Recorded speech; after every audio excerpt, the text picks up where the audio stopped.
Hello दोस्तों, स्वागत है आपका हमारे चैनल GKGS वाला 98 में। आज की इस वीडियो में हम लोग देखेंगे महात्मा गांधी के संपूर्ण जीवन का परिचय, जिसमें उनके द्वारा किए गए प्रमुख आंदोलन और प्रमुख कार्य को देखेंगे। तो चलिए स्टार्ट करते हैं अपने इस वीडियो को। गांधी जी का पूरा नाम मोहनदास करमचंद गांधी है। जन्म तिथि है व स्थान 2 अक्टूबर 1869 को गांधी जी का जन्म हुआ था पोरबंदर गुजरात में। कहाँ हुआ था? पोरबंदर गुजरात में। महात्मा गांधी जी के माता और पिता का नाम पुतलीबाई माता का नाम था और करमचंद गांधी काबा गांधी पिता का नाम था। करमचंद गांधी या काबा गांधी पिताजी का नाम था और माता का नाम पुतलीबाई था। जीवन संगी कस्तूरबा गांधी यानी पत्नी का नाम कस्तूरबा गांधी था। पुत्र था हरिलाल, मणिलाल, रामदास और देवदास। 4 पुत्र था गांधी जी का, हरिलाल, मणिलाल, रामदास और देवदास। चलिए नेक्स्ट देखते हैं। अहिंसा दिवस गांधी जी के मनाते हैं जन्म तिथि पर 2 अक्टूबर को मनाते हैं। जन्म तिथि है 2 अक्टूबर को इसलिए, और पुण्य तिथि पर जो है 30 जनवरी को शहीद दिवस मनाते हैं। गांधी जी के 2 डेट हैं, अहिंसा दिवस 2 अक्टूबर जो कि जन्म तिथि पर मनाया जाता है, और शहीद दिवस 30 जनवरी को मनाया जाता है पुण्य तिथि के अवसर पर। गांधी जी के प्रारंभिक जीवन और शिक्षा से संबंधित देखते हैं। जैसे कि शुरुआती पढ़ाई गांधी जी का हुआ था राजकोट में संपन्न हुआ। उच्च शिक्षा के लिए गांधी जी आगे की पढ़ाई के लिए भावनगर के श्यामल दास कॉलेज गए थे। पारिवारिक पृष्ठभूमि: पिता करमचंद गांधी राजकोट रियासत में दीवान थे। प्रधान अधिकारी को दीवान कहा जाता है। कानून की पढ़ाई इन्होंने 1888 में कानून यानी वकालत पढ़ने इंग्लैंड गए और 1891 में भारत लौटे। गांधी जी 1888 में कानून यानी वकालत की पढ़ाई करने कहाँ गए थे? इंग्लैंड में, और वापस आए 1891 में।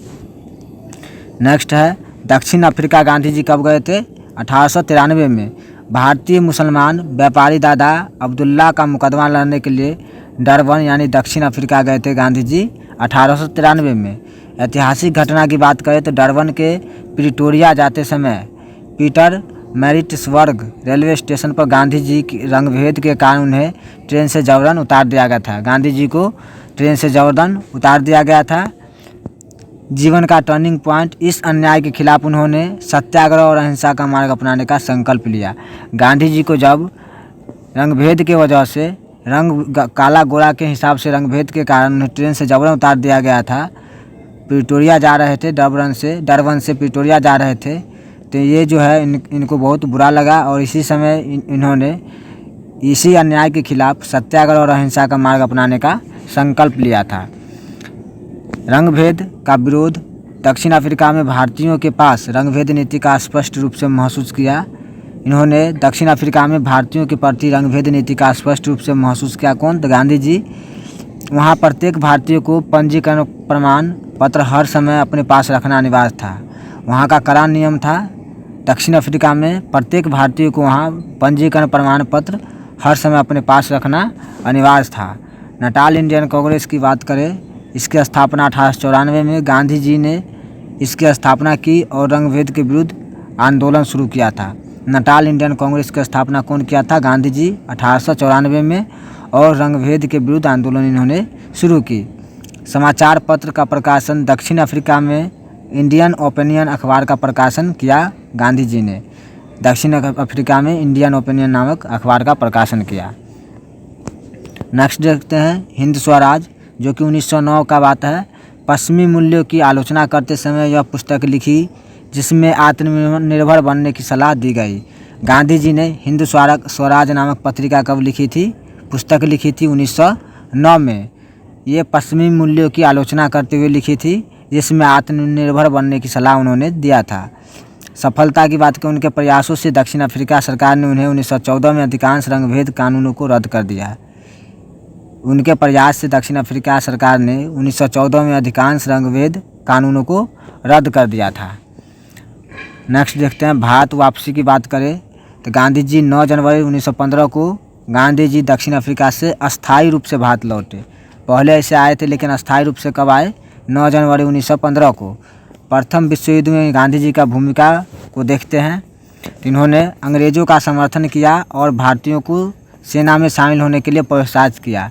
इन्होंने प्रथम विश्व युद्ध का बात है, जब इन्होंने अंग्रेज़ों का समर्थन किया था और भारतीय सेना में शामिल होने के लिए भारतीय व्यक्ति को प्रोत्साहित किया, लोग उन्हें सेना में भर्ती करने वाला सार्जेंट कहने लगे थे। यही कारण था कि लोग उन्हें सेना में भर्ती करने वाला सार्जेंट कहा था। कैसर हिंद की उपाधि अंग्रेजों के समर्थन के कारण ब्रिटिश सरकार ने 1915 में उन्हें इस उपाधि से नवाजा था। अंग्रेजों की सहायता के लिए उन्होंने भारतीयों से अपील की थी सेना में शामिल होने के लिए। इससे प्रभावित होकर अंग्रेजों जो है ब्रिटिश सरकार ने 1915 में इन्हें कैसर हिंद की उपाधि से सम्मानित किया था। उपाधि का त्याग 1920 में जालियांवाला बाग हत्याकांड के विरोध और खिलाफत आंदोलन के समर्थन में गांधी जी ने यह उपाधि लौटा दी थी। यह उपाधि का त्याग गांधी जी ने कब किया था? 1920 में, जब जालियांवाला बाग हत्याकांड का विरोध हुआ और खिलाफत आंदोलन के समय गांधी जी ने यह उपाधि जो है त्याग दिया था। भारत में पहला कदम गांधी जी का बात करें, भारत में प्रथम कदम चंपारण सत्याग्रह 1917 से। स्थान बिहार का चंपारण जिला था। भारत में गांधी जी का पहला सत्याग्रह था। गांधी जी का पहला सत्याग्रह कौन सा था? तो चंपारण सत्याग्रह। आमंत्रण कौन दिया था? स्थानीय नेता राजकुमार शुक्ल ने उन्हें चंपारण आने का न्योता दिया था। राजकुमार शुक्ल ने गांधी जी को चंपारण आने का न्योता दिया था। क्या कारण था? नील की खेती करने वाले किसानों पर थोपे गए 3 कठिया पद्धति यानी जमीन के 3/20 हिस्से पर नील की खेती करना अनिवार्य था, जिसके विरोध में गांधी जी को उन्होंने राजकुमार शुक्ल ने आमंत्रित किया था कि आइए और इस पर हम लोग का साथ दीजिए।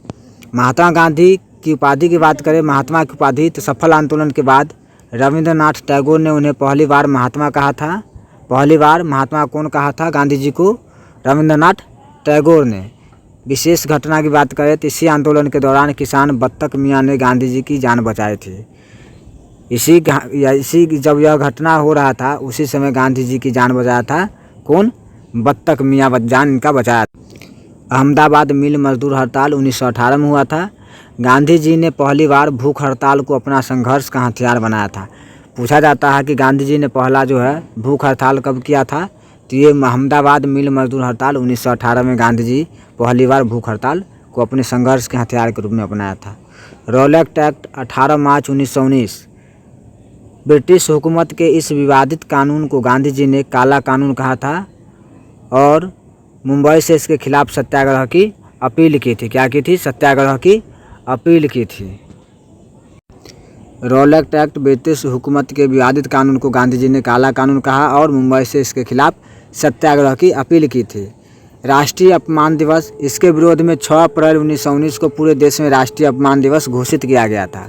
रॉलेट एक्ट के विरोध में यानी काला कानून के विरोध में 6 अप्रैल 1919 को पूरे देश में राष्ट्रीय अपमान दिवस की घोषणा की गई थी।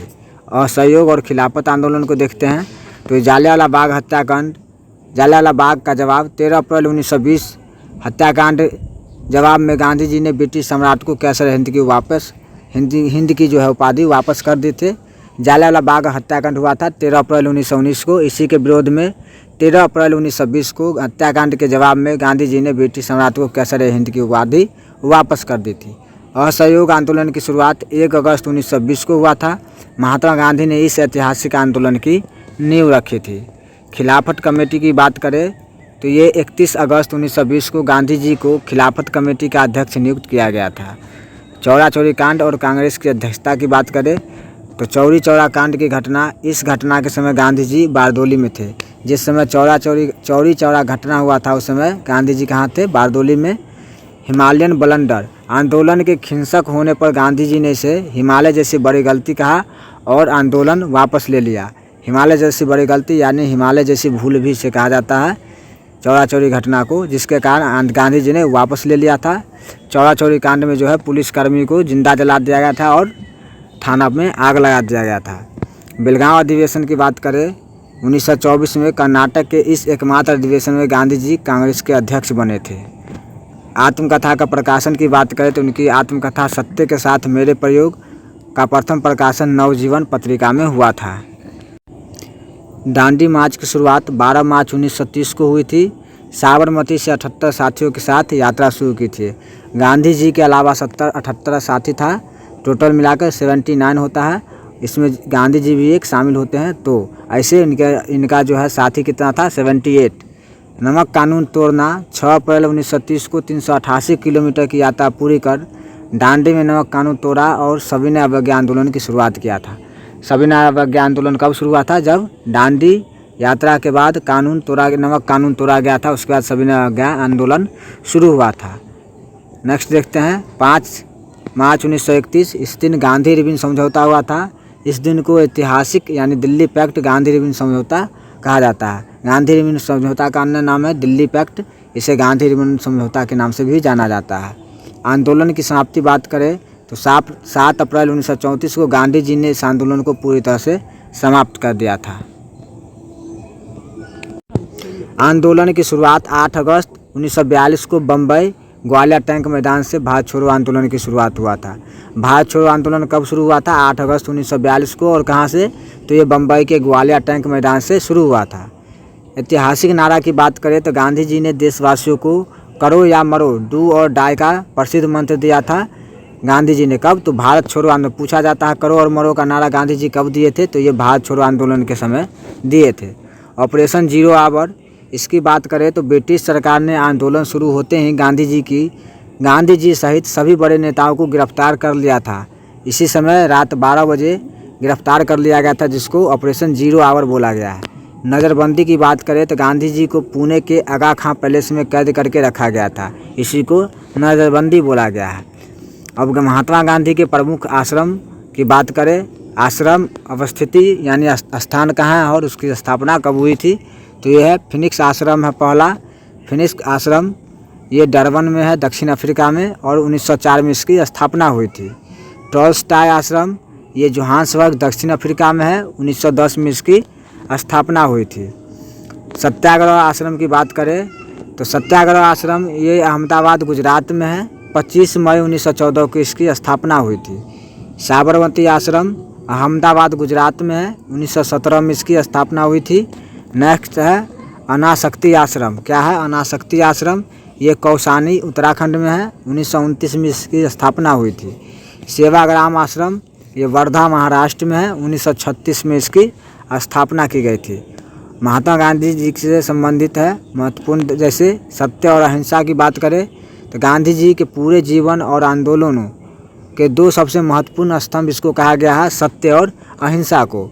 सत्याग्रह की बात करें तो अन्याय के खिलाफ शांतिपूर्ण प्रतिरोध और सत्य के प्रति अडिग रहना, ये सत्याग्रह कहलाता है। क्या है? अन्याय के खिलाफ शांतिपूर्ण प्रतिरोध और सत्य के प्रति अडिग रहना सत्याग्रह होता है। सर्वोदय की बात करें तो समाज के सभी वर्गों, विशेषकर सबसे कमज़ोर और पिछड़े लोगों का समान विकास जो है सर्वोदय कहलाता है। सर्वोदय का अर्थ होता है सभी का उदय। स्वदेशी की बात करें तो विदेशी सामानों का बहिष्कार कर देश में बनी वस्तु जैसे खादी कपड़े को बढ़ावा देना स्वदेशी संबंधित था। इससे मतलब विदेशी सामान को बहिष्कार करना है और अपने देश में निर्मित सामान का यूज करना है, ये स्वदेशी कहलाया। ट्रस्टीशिप का सिद्धांत, अमीरों को अपनी संपत्ति का मालिक नहीं बल्कि उसे समाज की भलाई के लिए एक न्यासी यानी ट्रस्टी के रूप में देखने की सलाह दी गई थी। इसे ट्रस्टीशिप का सिद्धांत कहा गया। प्रमुख समाचार पत्र, पुस्तक और उपाधियाँ, इसको भी देख लेते हैं। जैसे प्रमुख समाचार पत्र है गांधी जी का इंडियन ओपिनियन, ये दक्षिण अफ्रीका में, नवजीवन गुजराती में है, यंग इंडिया अंग्रेजी में। हरिजन की बात करें तो ये अछूतोद्धार और सामाजिक सुधार के लिए हरिजन की बात की गई थी। और प्रसिद्ध पुस्तक है जैसे सत्य के साथ मेरे प्रयोग, ये गांधी जी का आत्मकथा है। हिंद स्वराज की 1909 में ये प्रसिद्ध पुस्तक है, सत्य के साथ मेरे प्रयोग और हिंद स्वराज। गांधी जी को मिले महत्वपूर्ण उपाधि है, जैसे महात्मा की उपाधि कौन दिया था? रविंद्रनाथ टैगोर द्वारा दी गई थी। चंपारण सत्याग्रह के बाद महात्मा की उपाधि दी गई थी। राष्ट्रपिता किसने कहा था? नेताजी सुभाष चंद्र बोस ने इन्हें पहली बार सिंगापुर रेडियो से संबोधित किया था राष्ट्रपिता के नाम से गांधी जी को। आज के वीडियो में इतना ही। आपको यह वीडियो कैसा लगा कमेंट करके ज़रूर बताइएगा। अच्छा लगा हो तो अपने दोस्तों में शेयर ज़रूर कीजिएगा।